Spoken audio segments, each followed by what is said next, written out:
Hey there! Today I'm going to teach you how to host a webinar successfully. Over the years, I have hosted countless webinars and I've learned a lot along the way. In particular, I've learned what not to do. So with this video today, I'm going to really help you save a lot of time, a lot of heartache, and probably a lot of money as well by sharing with you some of the things I've learned, the important mistakes you want to avoid, the right software to use. There's a lot. And I know especially now with COVID-19, a lot of businesses and people are looking into hosting more webinars to interact with their audience and share content and knowledge. And webinars can be a great way to do that. And so I want to help you do it the right way and ensure the greatest chance of success possible. So here's what you're going to get by the end of this video. You're going to know how to get people to actually register for and attend your webinar. That's important. We're going to learn how not to screw up webinar registration, which you can make mistakes with that, and I've definitely made them before. We're also going to talk about how to ensure good audio and video quality for your presenters. We're going to talk about how to avoid losing your presenter's connection and have the webinar shut down mid-presentation, which it hasn't happened to me, thankfully, but I've seen it happen before. We'll also talk about how to present your content well and get your messaging across, how to engage with your attendees in the audience, and also the right way to follow up after the webinar is over to ensure better success. And especially if you're trying to use the webinar to sell something, whether it's a product or service, I'm going to share with you a few tips that I learned that really dramatically increased the conversion rates that we had from the webinar. And it was actually just one simple question that we asked at the end of the webinar that did it.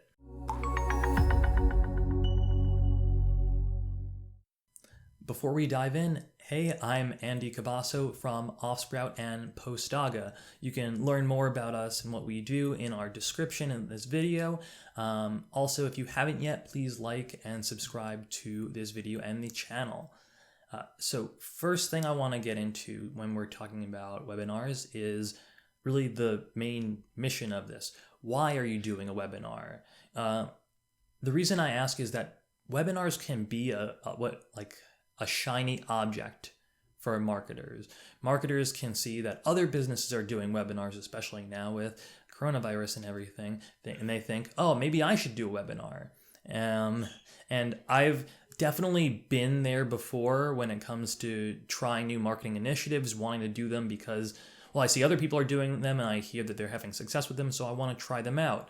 I want to caution you that you shouldn't take this approach, especially with webinars, because webinars can be very time intensive in terms of investment, and especially because the first webinar you do is going to take a lot more time than your subsequent webinars. I'd say that the first webinar I did took 5 times as long to put together as my later webinars because I was figuring things out from the beginning. I was writing copy from scratch. I was creating landing pages from scratch. And once I did a webinar, my later webinars used similar copy, similar landing pages, and I already had templates to work with. So that made things a lot easier. But with your webinars, really think about what it is that you want to get across and why you're doing a webinar and who it's for. When I'm putting together a webinar, really I think about the goal first. And having the goal in mind, I really have one of 2 goals. One, I want to reach people that are potentially going to buy my service or product. And so these are people at the bottom of the funnel. And I'm going to share content geared towards them to ultimately get them to purchase my software or product. Like, for example, an example of that would be a webinar that is a product demo or something, a demo showing people a little bit into what it is my service is. Like, for example, if you're a marketing agency, doing a webinar about content marketing or SEO or advertising and showing them a little bit about it, ultimately leading them to an end, which is, if you're looking to hire someone for this, hire us. I hope that this content was valuable for you. Can we schedule a call to talk with you about your marketing efforts? And that's one of my goals sometimes. The other type of goal I have is reaching people who are top of funnel, people who aren't buyers yet, but hopefully will be down the line. And so with them, I'm sharing more educational content. For example, if we're a marketing agency, I might share content more about marketing strategies, very broad stuff that isn't geared towards people who know what they want, but geared towards educating them. And along the way, after this webinar, I'm going to keep educating them, get them down that funnel to the point where they're ready to buy, and then hit them up to see if they are interested in purchasing our software, our service, our product, whatever. So with your webinar, first I would think about what it is the goal that you want to have and what you want the result to be from this. Do you want to get more people aware of your service or product? Do you want to get them to buy your product or service? Or do you want to just increase your audience? So think about that. And that's all great. These are all great goals to have, but just make sure that your webinar serves a purpose and that you just don't want to just share, think that, oh, I have this great idea for webinar. Why don't I host a webinar on this topic? If it doesn't serve your brand or ultimately work towards that sales funnel of getting awareness or getting interest or getting people to buy your service or product, how is it going to help you? So keep that in mind. So now that you have your goal, let's talk about what you're going to talk about. Your webinar content should help you ultimately reach that goal. Now, with your first webinar, I strongly recommend not having a guest speaker or a friend or someone you want to invite to give a webinar talk to your audience, but I recommend you or someone else at your company being the one to present. This way you can control everything from the content to the production, and this way, in case anything for whatever reason goes wrong, since this might be your first webinar, you can own it and control it and you won't look bad to a guest speaker. For your second through your 50th webinar, whatever, feel free to have as many guests as you want. But if it's your very first webinar, I recommend you doing it completely in-house with you or someone else at your company as the speaker. And for your first webinar, I would choose a topic that's very much within your wheelhouse, where you can educate your audience as an authority. So when it comes to coming up with content, what can you talk about? Well, here are two ideas. The first is pretty simple. It's just turn a successful blog post that you published into a webinar where you can go into more detail and add more info, and also engage with attendees in your audience and make it a bit more interactive, and adding some poll questions and things like that makes it a bit more interesting. Second idea is do a demo of your product or service. Quick warning about this though, just a quick caveat is if you don't already have a decent sized email list, I'd say like 5,000 or more subscribers, then you're probably going to get low attendance because content that's more educational, like related to your blog posts, are probably going to be more top of funnel. So people looking for education and information generally. But people who are going to be more interested in a demo are really sales ready, and that's more bottom of funnel. And if we're looking at like a sales funnel where people are generally interested versus people who are ready to buy. And that's kind of where people are in the bottom of the funnel when they're sales ready. So unless you already have a decent sized audience, you probably shouldn't expect a lot of people signing up to attend. And I don't want you to get discouraged on your first webinar if you don't see a lot of registrants because your webinar content is very bottom of funnel and you don't have a big list. So keep that in mind. So for your first webinar, I might recommend doing something a bit broader and more educational, more top of funnel, if we're thinking about the sales funnel. So something more educational. And to find your most successful blog posts, simply look at your Google Analytics if you have, to see which blog posts are getting the most traffic and interest and time spent on page, so you can kind of get an idea which of your content is resonating most with your visitors. So now let's talk about tools to hosting your webinar. Now, there exists webinar software out there, and it can kind of lull you into a false sense of security because while webinar software is great, you may not want to use it for every aspect of your webinar. So webinar software can do most everything. They can help you create landing pages for registrants, to creating thank you pages, to sending out emails to your registrants and follow-up emails and reminders, and actually hosting and recording the webinar. But depending on what systems and software you're already using, you may want to use those instead for some aspects. So for example, I don't love the landing page builders with a lot of the webinar software apps out there. Like Zoom and GoToWebinar are great webinar platforms, and I love them for hosting webinars, but I don't like them for their landing page templates and their landing pages. I'd rather control the environment where people go to register for the webinar, get the analytics of that, send them to a confirmation page once they register, and be able to kind of see the whole picture of my registrants, where they're going before and after they register for the webinar, and I can get the data on that. So I personally prefer to use my own builder, Offsprout, for creating landing pages and my confirmation pages, and I'll create that on my website platform itself.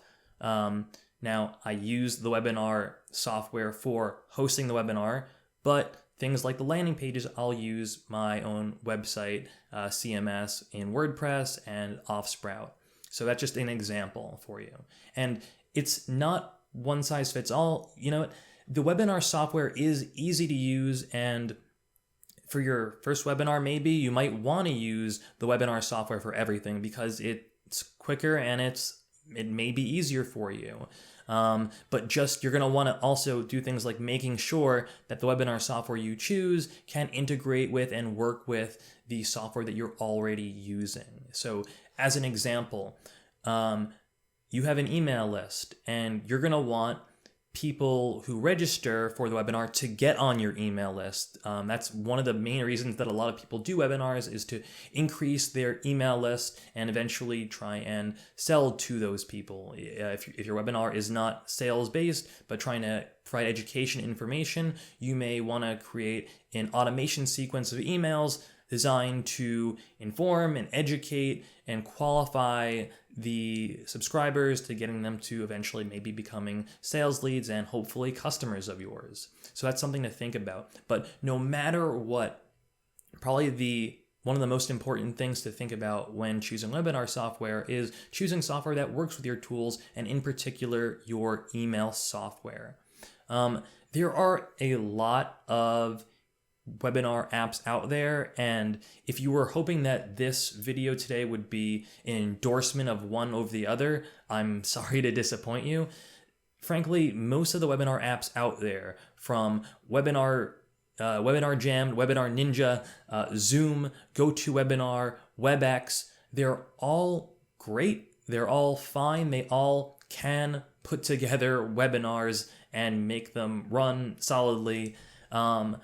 But the biggest things for me when looking at webinar software are, one, which webinar software integrates with the tools and software I'm already using, in particular email software, and two, price. Price is an important consideration for any business, and pricing varies wildly with these webinar apps. Some of them, for example, start at $40 a month per seat.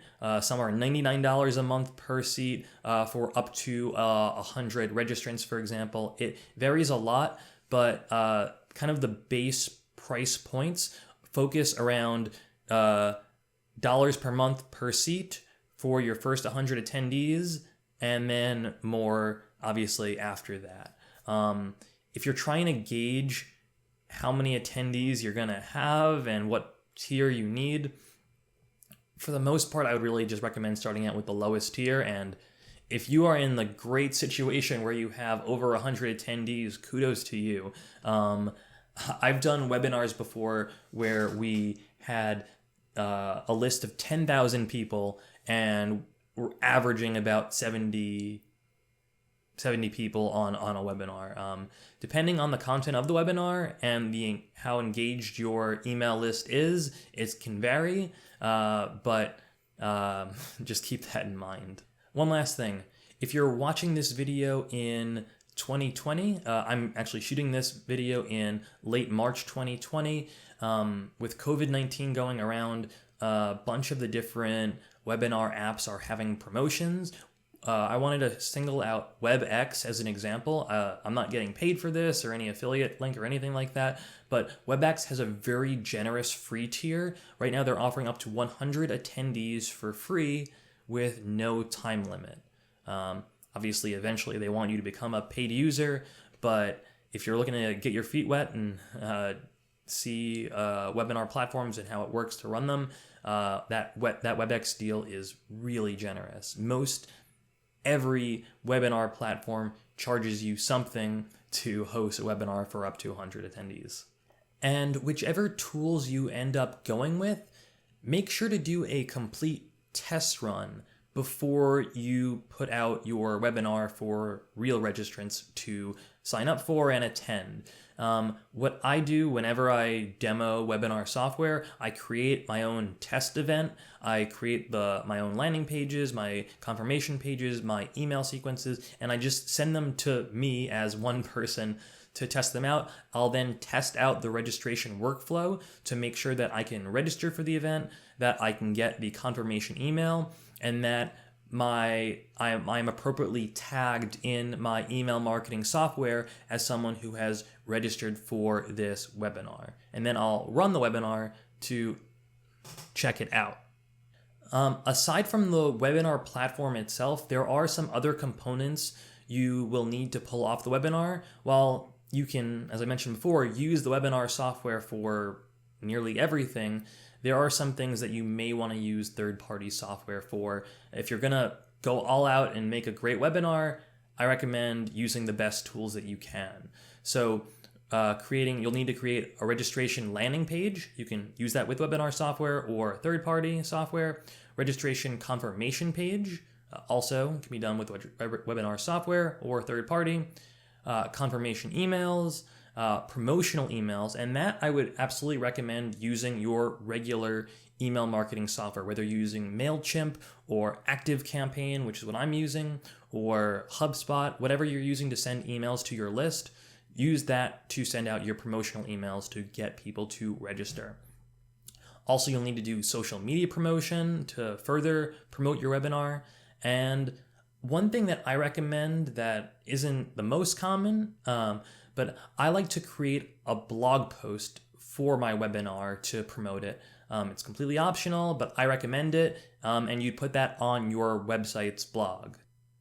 Next up, let's talk about creating webinar content.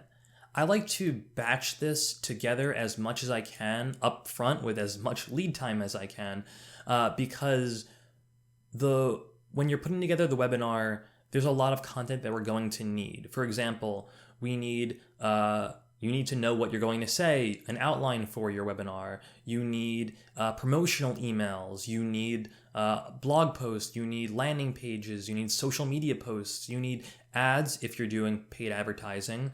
And your webinar slides, obviously. That's a lot of content that you need to create specifically for this webinar. And by batching it together and putting it together all at once, you're going to save yourself some time because there is going to be a good amount of overlap in some of the materials. And by doing it all at the same time, you'll be able to hit the ground running and basically put everything together and have time to spend on kind of one of the most important parts of it, which is promotion. Having a webinar is great, but you need people to attend. And so having all the materials together before you even publish the landing pages is key. I know a lot of people just kind of flying by the seat of their pants will create a landing page and create the webinar and registration options for it before they even finish knowing what they're going to talk about, just because they want to get it up and get it out there and schedule it and try and register people. But that can be a bit sloppy, especially if your materials on your landing page and your selling points don't match up with the slides that you end up actually creating and the outline for your webinar, which I've seen way too many times. I've seen really great ideas for webinars, but it ends up becoming very misleading because the actual content of the webinar doesn't line up with what I registered for, and it leaves a bad taste in your mouth as an attendee. You feel fooled and deceived, and you never want to go to any other webinar this company is ever going to put together again. So working on all your materials ahead of time together ensures that there is cohesion and that there's a single message that comes across in all of your content. So that's something to think about. So here's the order I would focus on with my content. First, I would outline the webinar text, knowing what you're going to say, being in bullet points, just knowing what my intro is going to be, what my points are going to be that I'm trying to make during the webinar. Even my poll questions, I want to outline those as well. You can revisit this later as you're kind of refining this and working on your slides, but know the meat of your content for your webinar before creating anything else. Then I work on promotional emails, the emails that I'm going to send to my existing subscribers and my existing list to try and sell them on the webinar content. This will be related to the webinar text. And since I know now what my slides are going to be about and my content's going to be about, I can make a pitch in a series of emails potentially to my audience. Then I'll write a blog post about the webinar. This can be a bit educational as well as also being a little salesy, because you have a call to action in your blog post, which is register for the webinar. I'll have it, though, differ slightly from a landing page, because while the landing page will be very, bullet point oriented, like here is what you will learn, bullet point 1, 2, and 3, registration form, big hero image if I want. The blog post is going to be educational, really trying to nurture your visitor, get them to get more interested in, and then get them to that landing page. And then after I've written the blog post, I'll write the landing page content. And then after that, I'll draft social media posts for all the popular platforms, Twitter, LinkedIn, Facebook, Instagram. I'll also create ad copy if I'm going to be doing paid advertisements. And then the very last thing I do is I create my webinar slides. And truth be told, more often than not, I end up working on my slides once I've already sent out the promotional materials, and the slides I end up working on until pretty close to the date of the webinar, because I'm still working on that and refining that a bit further. Just in practice, that's what ends up happening. Next up, let's talk about the actual outline for the webinar. I mentioned I want it to be in bullets with major themes and ideas that I'm going to be covering one by one.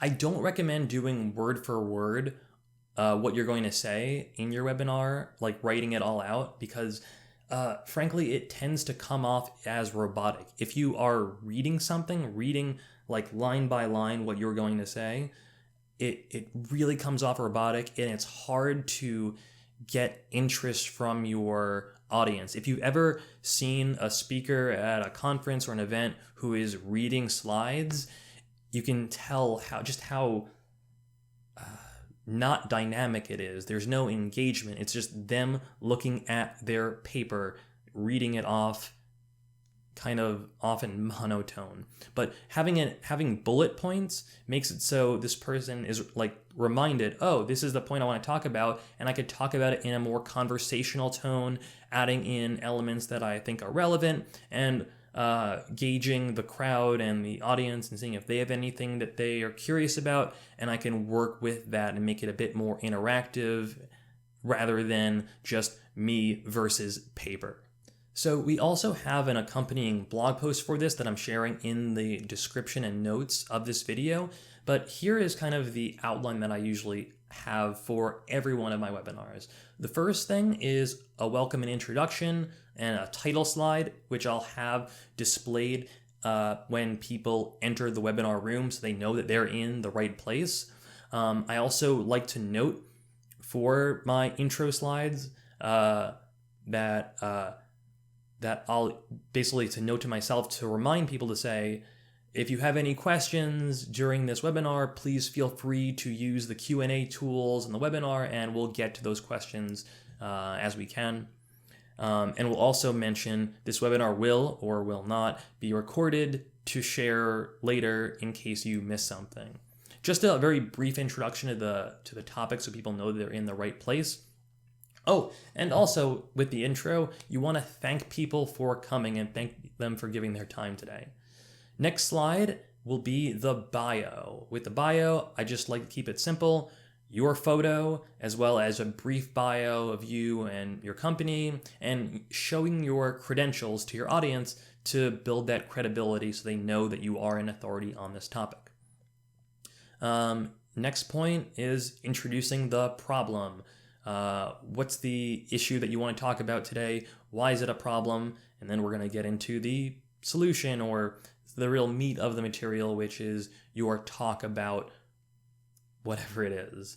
I also like to pepper in poll questions, which most every webinar platform has. So like questions like, who in the audience has this problem? Something else related to this. I also like to throw in like a case study, for example, of someone who solved this problem. And if it is this webinar that you're doing is going to be more sales pitchy, like a demo of your software, have a pitch, or even if it's not, have a pitch that's relevant to your business, because even if you're doing educational content, the content should be relevant somewhat to the business that you have, and wanting to get people to subscribe to your email list and read your emails, showing them that it's like what you do and where you fit in the ecosystem of this problem is good to educate your audience as well. Then before you get to Q&A, this is the most important thing for me with my webinars. I learned this watching a really great webinar presenter. At first I thought it was very strange, but I realized how important it was. You ask a poll question. Should we contact you after this webinar to discuss your business needs / see how we can help? Something with it framed as basically, should we follow up with you specifically to see if we can help you since you might have this problem? And a simple yes or no. Now, with most poll questions, you're going to want to display the results and share them with people. So like, oh, look at that. Turns out 98% of people that attend this webinar know how to use email. Huh, interesting. But with this poll question, you're keeping this for you. This poll question lets you know who from this webinar is an active sales lead. After the webinar is over, you should be following up with those people that said yes right away, because those people are sales qualified leads. They want you to follow up with them specifically and sell them on your service. And once I added that question to my webinars, I saw a massive increase in the amount of sales leads I was getting, and also qualified prospects I was getting. Because otherwise, if you don't ask this question, you're assuming everyone from this webinar is a marketing lead and not necessarily ready to buy your service or product, and you're leaving it on them, leaving the burden on them to follow up with you and ask for more information about your products and services. But if you know that they are a sales qualified, ready to buy lead, and they let you know that and want you to follow up with them, then you have sales opportunities here, and your sales team or you can get following up with them and making sales. And just once I added that to my workflow and to all of my webinars, it made a huge difference. And if anyone says no to that poll question, and plenty of people will say no, just treat them like you would your other marketing leads, people who are not yet ready to buy. Keep continuing to nurture them and send them other newsletters and other promotional content, but don't necessarily treat them like you would a sales lead, like someone who's ready to buy. Next, let's talk about the content in the promotional emails and the landing pages. With your promotional emails, I like to write my promotional emails to my list, rather short sentences, kind of to the point, but also when I'm selling my webinar, focusing on the benefits, not the features. Not we're going to talk about X, Y, and Z, but you're going to learn X, Y, and Z. What are they going to get out of attending your webinar? Write less about what material you're going to cover as opposed to what they're going to learn and how this is going to help them. You can, of course, have the logistics in there, and you should. That's really important. The who, where, and when. Who is hosting? Where is it going to be, and where can I register? And what day and time is it? This is a funny one because I've gotten a lot of webinar invites over the years that don't actually specify when the webinar is going to be. And I kind of like scratching my head every time, like, well, like I end up clicking the link and then seeing on the landing page that I can't attend it, so forget it. Put that in your promotional emails. And with your landing page, make it a more succinct promotional email. I like the following format.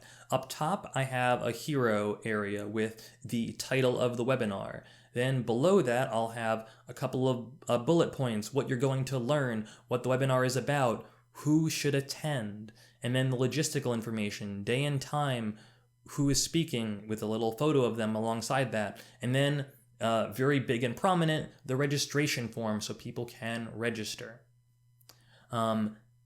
After that landing page, the thank you page. The thank you page I like to keep simple. Just they get redirected to this after they register. Page at the top says "Thank you for registering." Headline with and below that, here are some additional resources you might like. So show them options of other downloadable content that you might have, or other relevant blog posts. Show additional value here as well. For my blog posts that I create, it should kind of be a combination of your outline and email text. Be educational, give them a preview of what they're going to learn, really, and this way you can kind of sell it. But also be promotional because you want to ultimately get them to register for the webinar. But it's a little bit different in terms of content than the landing page because you have the opportunity here to spend more time educating and giving some details like you would in a blog post. I also talked about social media posts. You're going to want to engage with people and let them know your webinar is coming up. So write out a few different types of posts for different mediums.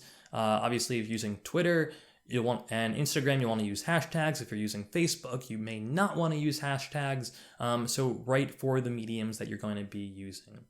Ads, if you're advertising, create your ad copy and your ads. Have this because you want to have this all ready before you start publishing the registration link and letting people register. You need to have all of this ready before then.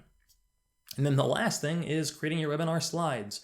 I personally like to keep my slides simple, like a simple color for the slides with easy to read large text and not too much text because I don't want it to look like I'm reading off of the slides. I want people to be listening to me and not reading the slides themselves.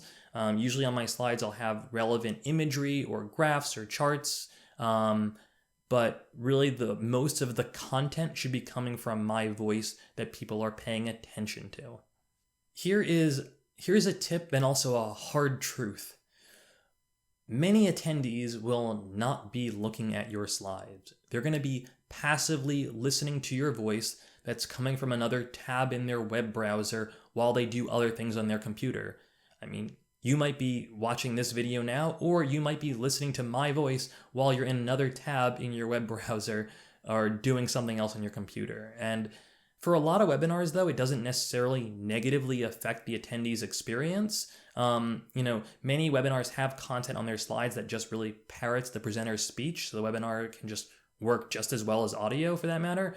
But I really want more engagement from my webinars and from my attendees. So I'll do things like add a lot of polls, because having a poll means someone needs to go to my webinar screen, look at my slides, and click to vote on the poll. Then I'll also do things like reference my slide images. So if I'm using graphs, I'll talk about those. So people need to go to the webinar, go to look at the slides, and see what it is that I'm referencing. So that's important too. And that's basically it for content. But now I want to talk about logistics. When is the best day and time for hosting webinars? I guess there are two questions in that. One is much easier to answer. As far as the best day goes, there have been a bunch of studies done. Basically, Tuesday, Wednesday, or Thursday are the best. They have the best attendance rates. So if you're going to have a webinar, have it on Tuesday, Wednesday, or Thursday. As far as time goes, though, that one's a bit trickier. A bunch of studies have also been done, and they find that 11 a.m. local time is the best if most of your attendees and registrants are in the same time zone as you. So if your business is very localized and most of your email subscribers are in your time zone, host it at 11 a.m. your time. But if they're across multiple time zones across the country, like if you're based in the United States, for example, in that case, 2 p.m. Eastern time is found to be more successful, because you're at 2 p.m. on the East Coast and 11 a.m. on the West Coast. And it's kind of coming in at that lunchtime when it works the best-ish for everybody. So we're keeping that in mind as well. And if your attendees are all over the planet, across every time zone, that gets a bit trickier. What I would probably do, and this is something that you can do depending on your webinar software, is you can rebroadcast your webinar at different times. Basically, your webinar gets recorded once, and then it gets basically live replayed at a different time for other attendees. So if you're like based in the United States and most of your attendees are going to be in the States, you may want to do 2 p.m. Eastern, but also do a replay at a time that maybe works for your visitors from India, China, Australia, what have you. So that's something to think about as well. So by this point, we have our topic, we have our presenter, we have content for all of our pages and materials, and we have the day and time that we're going to host this. So now let's set up the webinar.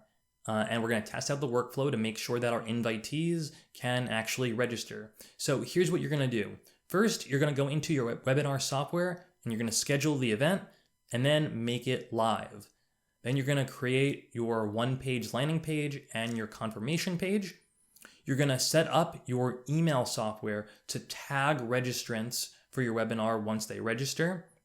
You're going to create a confirmation email that will send immediately to registrants, and also a reminder email that sends out to them the day before the event.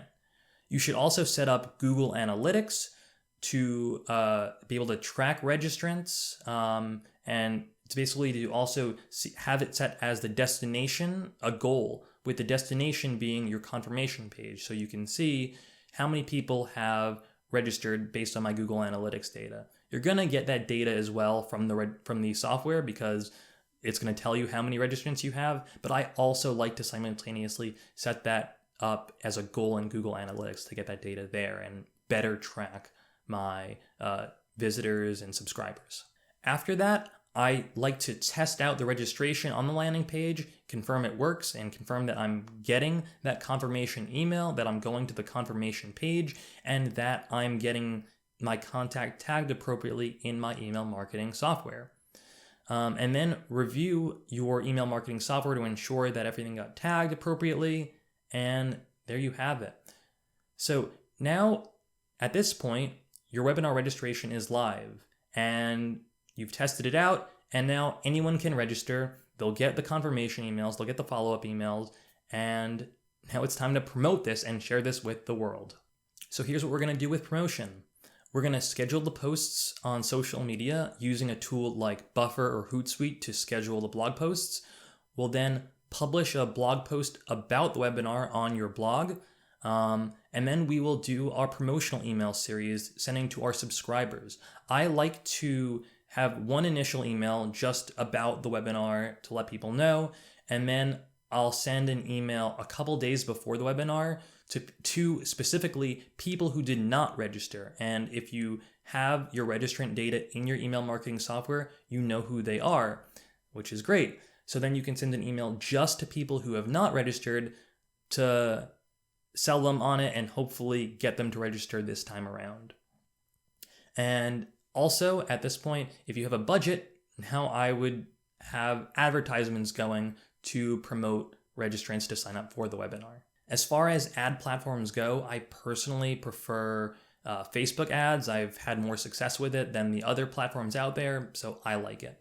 So let's talk about actually running your webinar. It's game time now. Before you do your webinar, you should do a full kind of dry test run just at least once to see how the webinar software is going to go, but also so you can practice the material. You're likely going to realize at this point what works and what doesn't work, and you can kind of hone your material a little bit later. You'll also realize at this point what needs more details, what you may be able to remove completely. So that's something to think about as well. For your actual webinar, you should have a few interactive elements. Like I mentioned before, use polls and have slides that say like poll question with the options. This way you have a prompt to know when to unleash the polls and to let people answer the questions. And for every poll, I'll read the question, let people answer, and then I'll typically wait about a minute until I get a decent amount of responses. You're not going to get everyone to respond to the poll question, but a decent amount of them probably will. And then you'll close the poll and then show the results, except for the last question, which is, do you want us to follow up with you?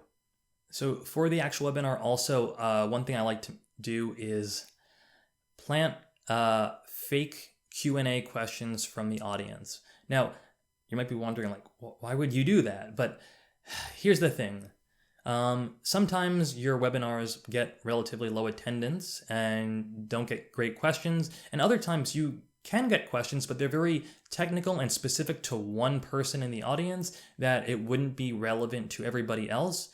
If you plan questions to ask yourself later at the Q&A section of the webinar, you can ask good questions that really there's not an opportunity for you to address in the materials, but things that are relevant to what your audience wants to know. And adding some of these kind of questions can help spark other questions from attendees if they don't have any questions themselves. So that's something to think about too.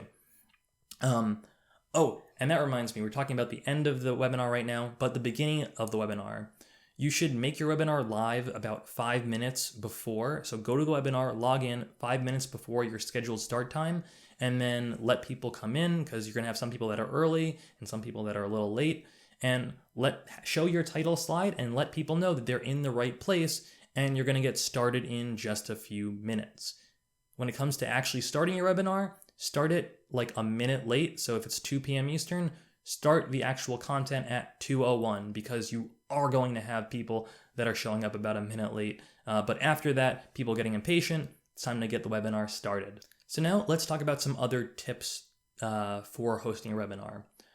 First, be in a good room with decent acoustics without distractions. What I like to do for my webinars, first thing I'll do is I'll shut down and restart my computer, and I'll close all unnecessary windows. I'll silence all notifications. I'll close Slack. I'll close Skype. I don't want any other app bothering me during the webinar. I'll silence my cell phone or turn it to do not disturb. If I have a desk phone, I may unplug it just because I don't want anyone bothering us during the webinar. Also, if you can, use a wired internet connection as opposed to Wi-Fi. I've seen occasionally what can happen when you have Wi-Fi. Sometimes your presenter loses their signal and drops, and everyone's lost the material.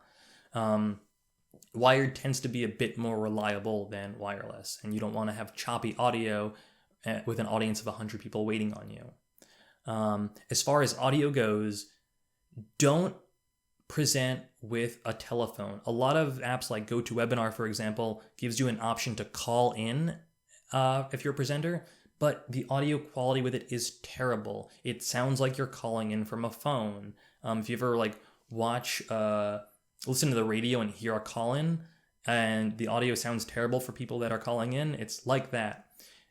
But you can get a decent quality microphone for not that much money. I personally use a Yeti microphone, which sounds great. It's about $100.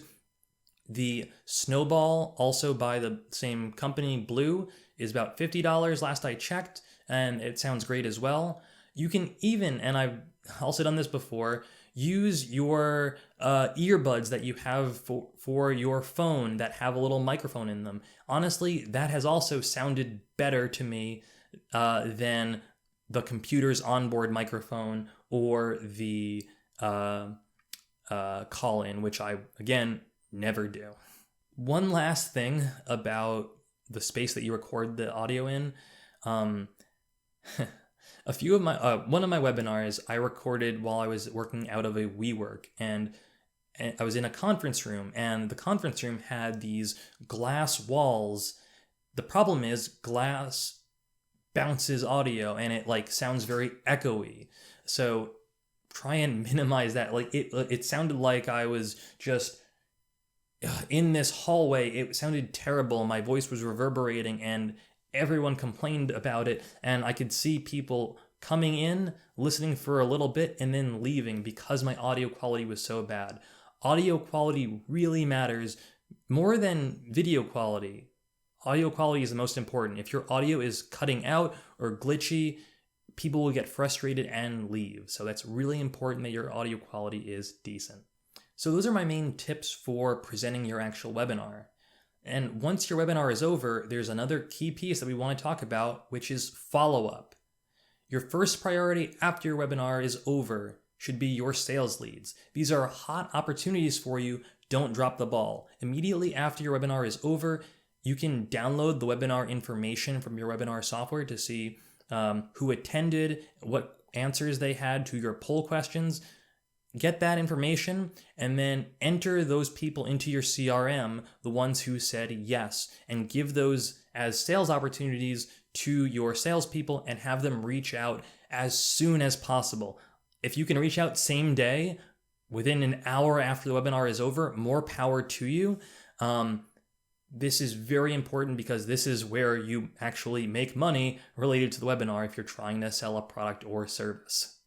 Once you've done that, you can save your webinar video, upload it to YouTube. Now you have this great piece of content and you can share this with your audience as well. You don't necessarily need to make them register for it, but you could have it on YouTube. Make sure to optimize its tags, and hopefully you can increase your YouTube subscribers and your audience there as well. One other thing to think about is if you're doing a sales-oriented webinar, you might want to have an offer. So have a follow-up email that goes out to your registrants and your attendees saying, hey, if you didn't get to see the webinar in full, here's a link to the recording. And also, if you're interested in our services for the next 72 hours, and it has to be time limited, for the next 72 hours, if you reach out, we can, and are interested in our service, we can give you a 25% discount. And here you have some urgency and an offer that's relevant to your audience, and it can hopefully help drum up some more sales as well. So there's a lot of material here, I know. We also have an accompanying blog post you can check out for more information. That's offsprout.com/blog/how-to-host-webinar. If you can, please like this video, subscribe to this channel so more people can see our content. It really helps us with YouTube's algorithm. If you have any questions at all, please feel free to comment or check us out on offsprout.com or postaga.com and drop us a line. I'm happy to help you out whoever you need when it comes to putting together webinars. I've put together countless webinars and I'm happy to now help you out with those. So good luck with your webinar, and I don't know, I need a good sign off. So good luck with your webinar and happy webinaring. All right, see you later.